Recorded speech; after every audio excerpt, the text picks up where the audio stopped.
All right, today we are diving headfirst into a truly unforgettable book. We're talking about Cormac McCarthy's masterpiece, The Road. And in this explainer, we're going to walk that same desolate road and really grapple with the huge questions it asks. Like, what does it really mean to be human when literally everything else is gone? Before we even get into the plot, you have to get a feel for the tone of this book. It's not just a story you read, it's an experience you survive. And this quote, it just nails it. It's haunting, it's about survival, for sure. But what it's really about is love. It's about that tiny, fragile fire of humanity, just desperately trying to stay lit when the whole world has gone dark and cold. And that leads us to the central question of the entire novel, the one McCarthy basically stares you down with from page 1. When everything is gone, I mean everything, society, nature, even hope, what's left? What actually remains? It's a heavy one, and it's the question that's going to haunt us through this entire journey. So definitely keep that in the back of your mind. Okay, so let's start by painting a picture of this world. And I gotta tell you, the setting here is just as important as any character. In fact, you could say it's defined by what's no longer there. So the plot, well, on the surface, it's incredibly simple. I mean, there's no big quest here, no supervillain to take down. It all boils down to this: a father and his son on foot pushing a shopping cart with their last few possessions. Their only goal? Just south. It's not a place, really, just this vague, desperate idea of warmth in a world that's become permanently, bone-chillingly cold. And when we say collapse, we mean total collapse. This isn't your typical Hollywood apocalypse with explosions and action scenes. No, this is quiet. It's a slow, grinding end to everything. Just try to imagine it. A world with no birds chirping, not a single green leaf on any tree, just silence and the constant soft fall of gray ash. It's like the world has become an empty stage, The perfect, terrifying backdrop for this intense human drama. So, in a world like that, a world that's been completely stripped bare, well, that's where the book's real conflict kicks in. It's not about fighting monsters on the outside, it's about the fight on the inside. In a place this brutal, how do you even begin to know what's right anymore? It's like humanity has split into two very different camps. On one side, you've got our main characters, the father and son. They're desperately clinging to this idea, this moral code. The father keeps telling the boy over and over, we're the good guys, we're carrying the fire. And then there's pretty much everyone else. People who've thrown all that away and embrace the absolute darkest parts of human nature, all just to survive another day. And that right there leads to the novel's real gut punch of a question. Is being good just a luxury, something we can only afford when society is working? Or is there something deeper, something innate inside of us that still matters, even when there's no one left to see it? And trust me, the book does not give you an easy answer. For all the darkness, at its absolute core, this isn't just a survival story. It's a love story, a really powerful one. The father's whole reason for being is just to keep his son alive. But it's more than that. The boy, he's the father's conscience, his moral compass. He's the one who's constantly pulling his dad back from the brink, reminding him of their humanity.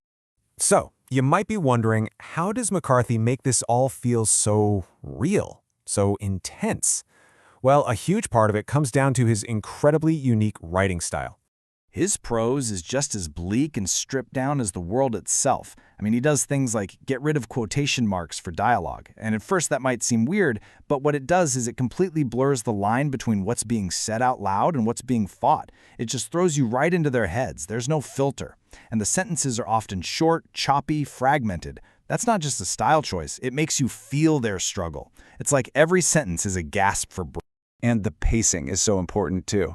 This book isn't a sprint, it's a marathon, or maybe more like a long, painful, exhausting walk. You, as the reader, you start to feel it. You feel the cold, you feel the hunger, you feel the sheer monotony of just trudging on, day after day. It's an incredibly immersive read, but man, it can be draining.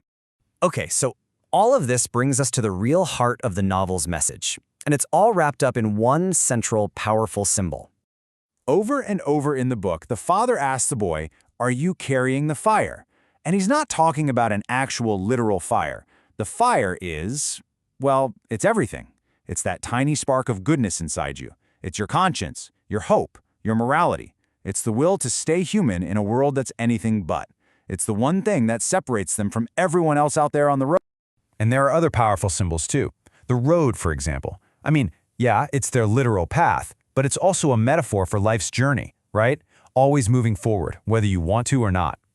The ash and the grayness everywhere, that's death, decay, a world with no hope of renewal. And then there's the boy himself. He's the biggest symbol of all. Innocence and the fragile, maybe impossible hope that there could actually be a future. So let's ask the big question.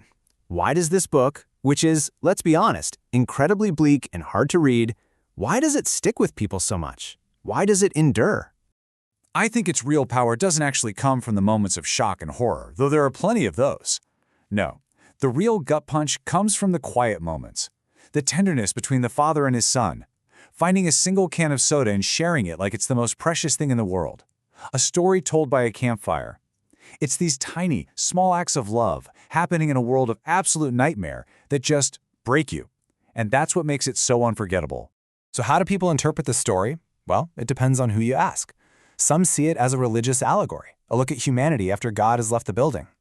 Others see it as a stark warning about where we're headed, environmentally or through nuclear war. But the thing is, McCarthy was brilliant. He never tells us what happened. And by leaving it vague, the story becomes so much bigger. It becomes a universal tale about love, ethics, and what it costs to survive. So at the end of the day, after all the ash and gray and horror, what's the takeaway? It's actually something pretty profound.